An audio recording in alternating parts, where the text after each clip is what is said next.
Bright mid-morning sunlight spilled across my driveway as I stepped outside in my black and red checkered flannel shirt, coffee in hand, ready to finally deal with the one problem I'd been putting off for months. The massive leaning oak tree that sat only a few feet from my driveway concrete. Its roots had begun lifting the slab upward like a breaking spine, pushing cracks through the pavement. Every time I pulled my truck in, I watched the branches sway over the roof, waiting for the inevitable day one storm tore it loose. My city had recently done a hazard tree survey after a windstorm took down a pine on the next block, and when the arborist came to inspect my place, he didn't hesitate. "This has to come down," he'd said, standing under the bright sun with a clipboard in hand. "You're on a 30-day removal order. It's unstable, it's shifting, and if it falls, it's taking your driveway and possibly your neighbor's fence with it." I'd nodded, relieved someone finally saw what I'd been living with, but nothing prepared me for the chaos that would come next. As I stood there sipping the last of my coffee, a white city-certified tree service truck pulled up. Two men inside, both wearing reflective vests and helmets. Even though it was barely 10 a.m., they hopped out, greeted me with a nod, and began unloading equipment. My dog wasn't around this time. This story wasn't about him, but the morning still had that same quiet suburban calm I'd grown used to. Or rather, the calm that existed before Carl Hemsworth, our homeowner association president, stepped outside. The moment the first chainsaw came off the truck bed, I heard the booming voice I was hoping to avoid, echoing through the bright daylight like a siren. "What do you think you're doing?" he screamed. I didn't even have to look up to know what was coming. Carl stomped down his front walkway like a pink hurricane. 50 years old, extremely overweight, his massive gut pressed hard against a bright pink dress shirt that was already clinging with sweat though the day wasn't hot. His black dress pants rode high on his stomach, pinching awkwardly near his hips as he waddled toward my driveway. His face was already turning red, almost purple, forehead veins bulging, his mouth stretched into a furious oval as he yelled, "Absolutely not." He bellowed, pointing an angry fat finger at the contractors. "Put that equipment back. No one touches any tree in MY community without MY approval." I exhaled slowly, lowering my mug. "Morning to you too, Carl. Don't morning me," he snapped, stomping right into the middle of my driveway so forcefully the loose concrete rattled. "You did not submit a tree modification request form," one of the contractors approached calmly. "Sir, we're here under a city hazard order." Carl cut him off with a scream so loud it startled a couple birds from the branches above. "I don't care what you think you have. If the homeowner association approve it's not happening." He pointed at me again, this time with both hands, sweat dripping off his forehead. "You are not cutting this tree down. I like this tree. It is healthy, it is beautiful, and it is a neighborhood feature." I blinked. "Carl, you don't even live on this side of the street. You can't even see this tree from your yard." His face somehow grew redder. "That matter. Everything in this community goes through me." The contractors exchanged glances, used to dealing with angry homeowners but not tyrants in pink dress shirts who thought they were kings. I walked toward Carl, keeping my voice calm even as he puffed up like a furious bull. "I have the city's written order inside," I said. "The arborist declared it hazardous. You don't get to override that." Carl let out a laugh that sounded like a dying leaf blower. "Oh really? We'll see about that." He spun around, stomach wobbling, and marched straight toward the tree. He slapped his palm against the trunk as though claiming ownership. "This tree is perfectly healthy. I inspected it myself." One contractor whispered to me, "Does he work with trees?" "No," I said flatly. Carl continued, "That tree is not coming down. I am putting a stop order on this." His voice boomed across the street, echoing off houses glowing in the bright sun. A couple of male neighbors peeked out. Some winced, others shook their heads. Everyone knew how Carl operated. "Carl," I said, "the city trumps the HOA." He whipped around in a full-body twist. "Not in MY neighborhood they." Sweat dripped off his chin, soaking into his shirt. "I will issue violations. Heavy ONES. You'll be paying fines until you leave." I finally stepped inside, got the folder, and came back out with the official hazard order. The sun glinted off the city seal embossed on the top. I handed it to him. "Read it." He snatched it dramatically, squinting at the bold letters under the brilliant daylight. "Mandatory removal due to structural failure risk, City of Redwood HILLS." Carl blinked, then blinked again. His lips moved silently as he pretended to read faster than he could actually manage. Finally, he erupted. "This is fake," he shouted, waving it like a flag. "I know a fake document when I see one." I pointed to the inspector's signature. "He was here last week." Carl stomped his foot. The concrete chunk under his heel cracked further. "Well, I didn't see him, so he doesn't exist." I asked. Carl jabbed a finger at me. "I will call a board meeting. I will declare this tree a protected landmark. And if you swing one chainsaw NEARIT, you'll be sued." The contractors sighed. "One said, 'Sir, we cannot proceed if you physically block us. We'll call the city.'" Carl puffed up. "Good, I'll tell them they're trespassing." He stood directly in front of the tree, legs spread, chest heaving, sweat dripping. A human barricade, a very large, very loud barricade. I pulled out my phone. "You know what, Carl? I think calling the city is a great idea." He froze. "WHY?" "Because," I said, stepping back into the sunlight, "they're the ones who ordered this removal. And they're going to want to see why you're blocking their contracted work." Carl's red face paled just a little, then came the yelling. "You are making a huge mistake. You hear me? Huge."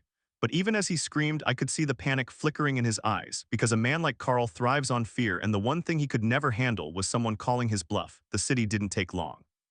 By early afternoon, the heat of the bright sun shimmered across the street when a white Ford utility truck rolled slowly into the neighborhood, sunlight glinting off its chrome bumper. It carried the city's emblem on the door, and inside were two men in orange vests, one driving, one already reaching for a clipboard. I stood in my driveway in my black and red checkered flannel shirt, arms crossed, watching Carl's confidence shrink second by second. He had been pacing in front of the leaning oak tree for the past hour, still sweating so heavily that dark patches spread under his arms and across his pink dress shirt like he'd been caught in a rainstorm. "Good," he yelled the moment he saw the truck, voice cracking with a mixture of fury and fear. "Finally, I will deal with this nonsense myself." He marched toward the curb, his stomach bouncing with each step.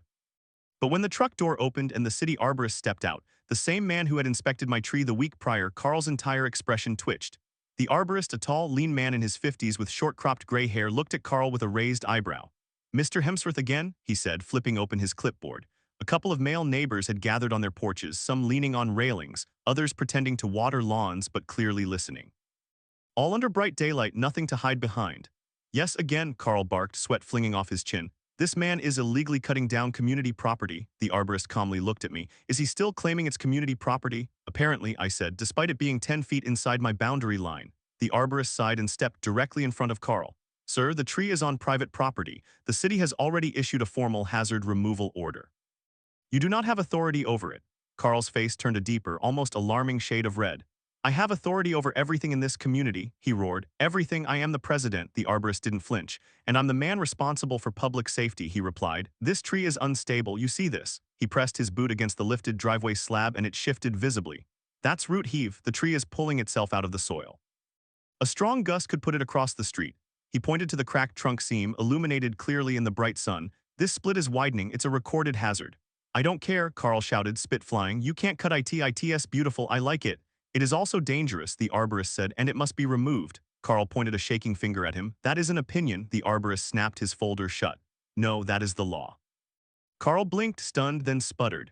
Well, the association has rules too. Rules don't override city ordinances," the arborist said flatly, "especially not safety orders." Carl looked around wildly as if hoping the sunlit neighborhood would suddenly back him, but every man standing outside said nothing. Carl turned to the contractors next. "You put those chainsaws down," he screamed.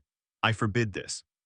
"I forbid, sir," one contractor interrupted. "If you continue interfering with city-mandated work, you'll be cited for obstruction." That stopped him, not fully but enough to freeze him for a second. "Obstruction?" he yelled finally, stepping back but still shouting. "Obstruction? I am protecting community assets." The arborist rolled his eyes slightly.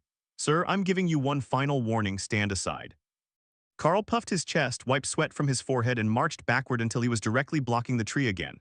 "No," he shouted. "If you want that tree, you go through me." His belly rose and fell dramatically as he breathed hard. The arborist sighed deeply, pulled a radio from his belt, and spoke quietly.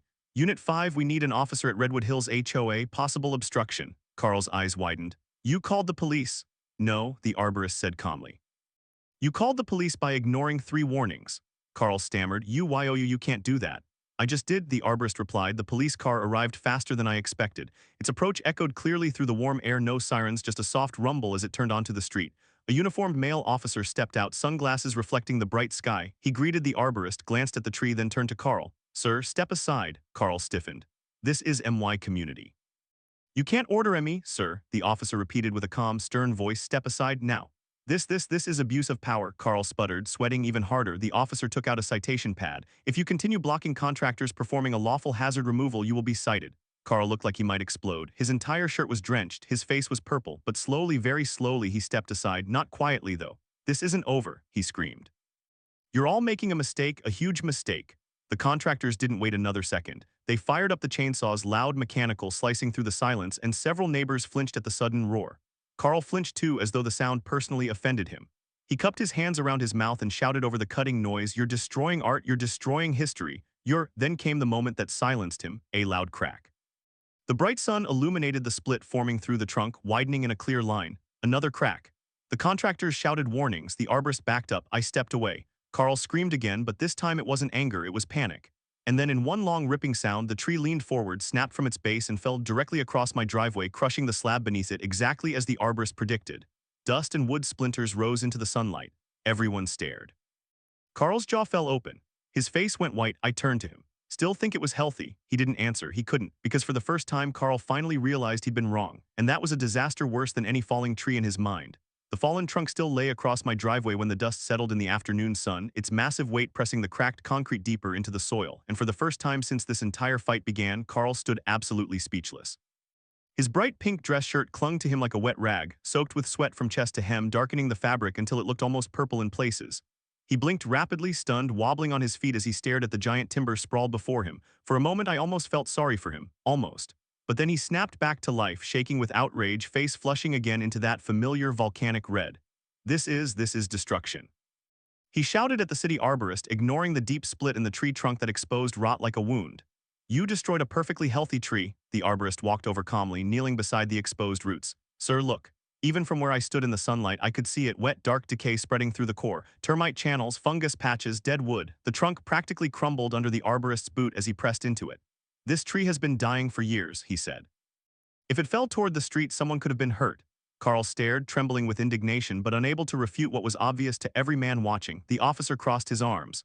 Looks dangerous to me, he said simply. Carl spun toward me. You set this up, he yelled. You sent fake reports, you tricked the city. I exhaled slowly, arms folded across my checkered flannel shirt. Carl, I didn't trick anyone, the city inspected it, they filed the order. All you had to do was not interfere. His fists balled so tightly that his pink shirt stretched around his shoulders. This is a war, he growled. You want a war, you got one.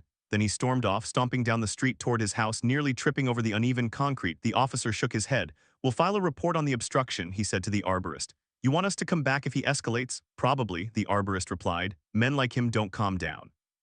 They build steam, he was right. By the time I finished sweeping debris from the sidewalk, the HOA's violation printer must have been smoking because Carl delivered not just 1 or 2 but 5 fresh notices to my mailbox before sundown, all filled with insane accusations. Illegal tree damage, unauthorized contractor access, improper driveway maintenance, visual blight, and my personal favorite, intentional neighborhood destabilization, which I didn't know was even a category.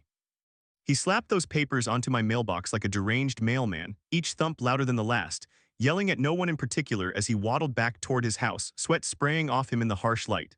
I ignored the notices for the moment. They were all fake and unenforceable because city law trumped whatever fictional universe Carl operated in, but the man didn't slow down. Early next morning, I stepped outside with fresh coffee and found Carl pacing in front of my house again, sweat already dripping down his temples despite the cool morning sun. His pink dress shirt clung tightly to his belly and his black dress pants were wrinkled like he'd slept in them. You caused permanent damage, he screamed, pointing at the cracked driveway. The association pay for this, you do. The city already documented the cause, I replied, stepping down my walkway. Route expansion. They'll file an insurance recommendation. No THEY, Carl shouted, stamping his foot, cracking the slab even deeper. Because I'll file a negative owner review, he said it like it was nuclear launch codes. I blinked. What? Carl puffed up proudly. A negative owner review, he pointed dramatically at his temple. It goes into the HOAS internal system, it follows you. One of my neighbors, a man named Ron, came outside sipping his own coffee. He paused on his porch, looked at Carl and said, Carl, that's not a real thing. Carl whipped toward him. Yes, it is, Ron just shrugged. I've lived here 15 years, man, no such thing, Carl sputtered.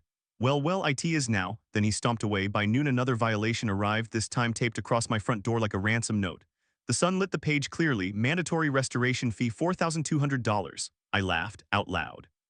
A real, genuine laugh because the desperation was so thick it practically dripped off the paper.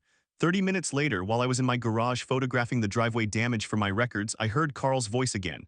You can't clean that without a permit, he screamed. I stepped outside. A permit to sweep my driveway? Yes, Carl roared.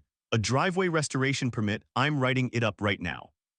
He pulled out a wrinkled binder, yes, an actual binder, and flipped through empty plastic sleeves as if searching for a form that didn't exist. Watching him was almost surreal. His pink shirt stuck to his chest, sweat dripping down his arms. His black pants clung to his thighs, his hair stuck to his forehead. He looked like a man drowning in his own rage. I walked closer, nodding politely to a couple of male neighbors gathered near the curb, pretending to check mail while clearly watching the circus. Carl, I said calmly, the city is coming back tomorrow to finish the removal. They're also inspecting the soil stability. Carl threw his arms in the air. No, they are not, because I canceled them. You what? I canceled them. He folded his arms, squaring up proudly. I called the city and told them the work was illegal. And what did they say? I asked. Carl's face twitched. They're reviewing it, he said dramatically. I could practically hear the air quotes. Carl, I said, the city doesn't cancel its own orders because you yell at them. Just as I said that, a city vehicle turned the corner. Carl froze. The white truck, the same one from yesterday, rolled up slowly, sunlight gleaming off the windshield. The arborist stepped out. Mr. Hemsworth, he said, I understand you attempted to interfere with a city work order again. Carl's voice cracked. No, the arborist lifted his clipboard. You called 6 times. THATS not interference, Carl shouted, wiping his forehead. That's THATS feedback, the arborist exhaled. Sir, you are not authorized to block or influence city safety operations. Further attempts will result in formal charges. Carl's jaw dropped. Actual charges, he hadn't expected that. His rage faltered, replaced by something new: fear. Why you can't charge me, he whispered, voice trembling. I'm the HOA president. Not anymore, the arborist replied. We received notice from your board. You've been suspended until investigation is complete. Carl's mouth opened, closed, opened again. No sound came out. His face turned purple, sweat poured down. He looked at me like I was the one who pulled the sun out of the sky. Then, finally, he managed to scream. This isn't fair, but fairness had nothing to do with it. The world wasn't finally punishing Carl, it was simply catching up. The next day arrived hotter than expected, the sun already beating down on my driveway by 8 a.m., lighting up every crack the fallen oak had carved into the concrete. I stepped outside in my black and red checkered flannel shirt, clipboard in hand, ready for whatever fresh chaos Carl might invent. For once, though, the street was quiet. No stomping, no yelling, no pink-shirted turret pacing in circles. It was unsettling, like the uneasy calm before a storm. The silence didn't last long. At 9:17 a.m. sharp, a black SUV tore around the corner and screeched to a stop in front of my house. The door flew open and out came Carl Hemsworth, panting hard, sweat already rolling down his temples despite the mild morning. His bright pink dress shirt looked even tighter today, stuffed into black dress pants that strained at every seam, and his face was swollen from a night of rage and no sleep. He slammed the door, pointed at me from 20 feet away, and shouted, Don't you think this is over? I've been up all night preparing a case. I took a sip of my coffee. Morning, Carl. Don't you morning me, he hollered, waddle stomping toward me. I have new evidence, I have new FORMS, I have new fees. Behind him, a couple of neighbors cracked open their garage doors to watch. Carl stopped in front of the fallen tree trunk, jabbed his finger at it, and yelled, I have determined that this tree was not a hazard. I nodded. And who determined that? His chest puffed out. Me. Of course, I said. Carl reached into his binder, which was somehow even more wrinkled and chaotic than before, and pulled out a stack of handwritten papers. This, he said proudly, waving them in the sunlight, is an HOA tree health certificate. I raised an eyebrow.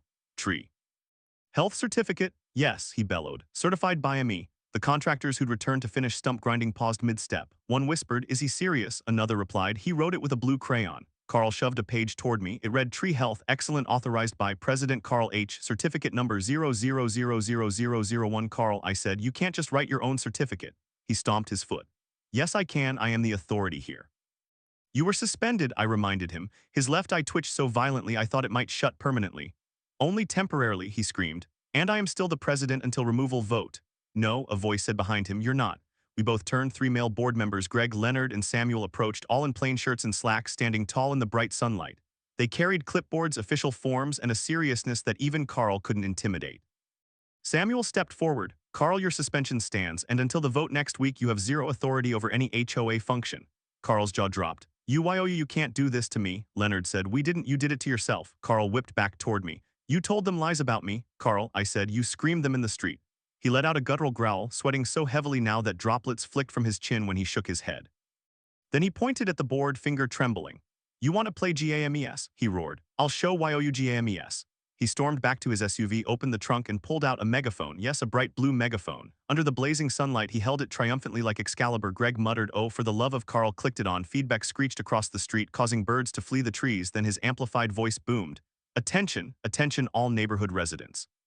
This tree removal is illegal and dangerous. You are witnessing a crime in progress. A yard away, the arborist stepped out of his truck again. He squinted at Carl. Sir, put the megaphone down. Carl screamed louder. I will not. You can't silence me. This is MY Kingdom, sir, the officer from yesterday said, stepping out of a second arriving patrol car. If you do lower the megaphone, you'll be cited for disorderly conduct. Carl froze.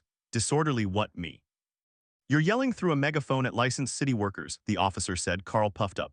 I have freedom of speech. Not when it's disrupting city safety operations, the officer replied calmly. Carl pointed the megaphone at me. He put you up to this, HES the ringleader, the THE the master criminal. I blinked. For removing a dangerous tree, Carl's face twisted. For DFYNGME, the officer approached him. Sir, this is your final warning. Put the megaphone down. Carl pressed it closer to his mouth instead. He was going to scream again. The officer moved. He snatched the megaphone out of Carl's hands in one swift motion. Carl gasped, hands clutching the air where it once was before, shouting, THATS theft. THATS theft of HOA property. It's your personal megaphone, the officer said, tossing it into Carl's open trunk. Carl screamed an unintelligible noise into the sky, then he stomped toward the arborist. You are all in cahoots. You don't know who you're dealing with, the arborist calmly pointed at the decayed stump. We're dealing with a rotted tree and a man obstructing the law. Carl froze again, then he blurted, I will sue every single one of you. Leonard crossed his arms. With what money, Carl? HOA funds are frozen pending audit. That hit him hard, his face drained to a pale pink, an unusual color for him. You did? He whispered. Samuel nodded. You approved thousands of dollars of miscellaneous spending with no receipts. Carl stepped backward, sweating harder than I'd ever seen. Those were legitimate, we'll find out, Samuel said. Carl looked at me again like I was the cause of every problem in his life, but this time he didn't scream, he didn't stomp, he didn't wave his arms. He just stood there trembling in the bright sunlight, eyes darting, sweat dripping, breathing short, panicked breaths, because for the first time, his power wasn't slipping, it was collapsing, and all he could do was watch the city finish cutting apart the last thing he tried to control. By the following morning, the tree was nothing but a ground-out stump and a pile of sawdust glowing golden in the bright sunlight. The contractors finished the job fast and clean, leaving my driveway looking wounded but stable. I stepped outside in my black and red checkered flannel shirt, clipboard in hand, ready to take photos for insurance. The air felt different, lighter somehow. Even the breeze seemed relieved that the towering hazard was finally gone. The neighborhood men began their usual morning routines, sweeping driveways, loading trucks, sipping coffee on porches. Nobody said it out loud, but everyone could feel it. Carl had lost. Then, right on cue, like the universe wanted comedic timing to be perfect, Carl's front door flew open. Out he stumbled, still in the same bright pink dress shirt and black dress pants from yesterday, completely wrinkled and drenched in sweat. His hair stuck to his forehead and his face was puffed, red, and exhausted. He looked like he'd spent the entire night pacing in circles and arguing with invisible people. He marched toward me, panting heavily, fists clenched at his sides, sweat darkening his shirt in huge splotches. This is not over, he wheezed between breaths. I set my clipboard down.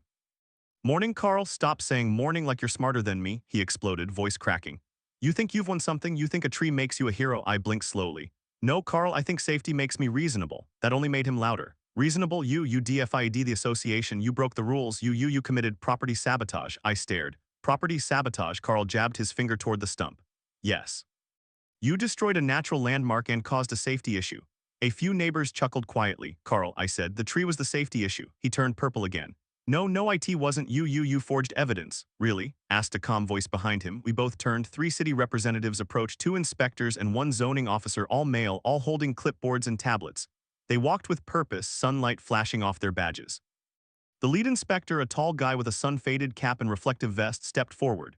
Mr. Hemsworth, please stand aside. We're here to review the obstruction report filed against you. Carl froze, then quietly he muttered, obstruction? Against me? Yes, the inspector said, twice, yesterday and the day before. Carl's eyes darted everywhere, the houses, the street, the sky, looking for an escape route that didn't exist.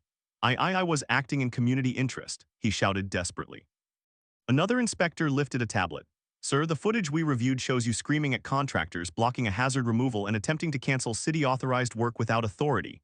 Carl's arms dropped to his sides, his pink shirt stretched across his massive belly, rose and fell with every panicked breath. It's a misunderstanding, he sputtered. I'm the HOA president, I was protecting the neighborhood. The zoning officer flipped through his documents. That's another issue. According to your HOA board, you were suspended 3 days ago pending financial audit. Carl swallowed hard, sweat dripped off his chin. And no, I'm still the president. I never agreed to suspension. Samuel, one of the HOA board members, stepped out from behind the inspectors. You don't get to agree to it, Carl. Suspension isn't optional. He pointed at the documents. And the vote to remove you is scheduled for tonight. Carl gasped, staggering backward. Tonight. Yes, Samuel said, and the neighborhood will be present. Carl looked at me then the same way a drowning man might stare at someone on the shore. Desperate, furious, terrified, he raised his trembling arm and pointed at me again. This is your fault. I crossed my arms. Carl, the only person who made a mess here is you. The zoning officer approached him slowly. Mr. Hemsworth will need you to answer some questions regarding unauthorized interference with city operations. Q questions. Carl squeaked, voice suddenly small.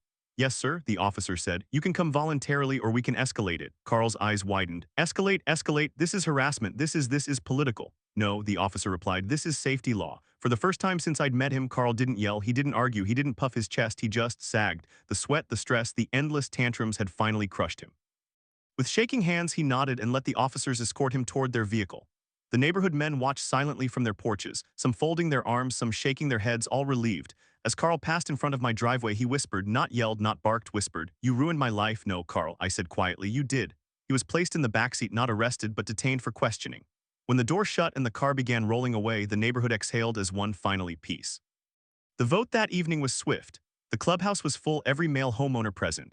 Sunlight spilled through the tall windows as the votes were counted. Not one man voted to keep Carl. Not One by the end of the night, a new notice appeared in his yard, property for sale, owner relocating. 2 weeks later, Carl was gone, his house dark, blinds closed, pink shirts never again staining the sidewalks with sweat-soaked rage, and the neighborhood, it came alive again, calm, quiet, friendly. Men talked across driveways, kids rode bikes without getting screamed at.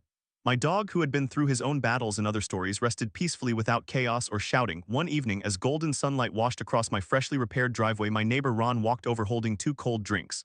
"Well," he said, handing me one, "you took down a tree and a tyrant in the same week." I smiled. "The tree was easier," he laughed, took a sip, and added, "Neighborhood feels like home again." And he was right.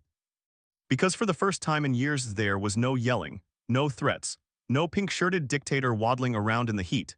Just peace, sunlight, and quiet, exactly how a neighborhood should be.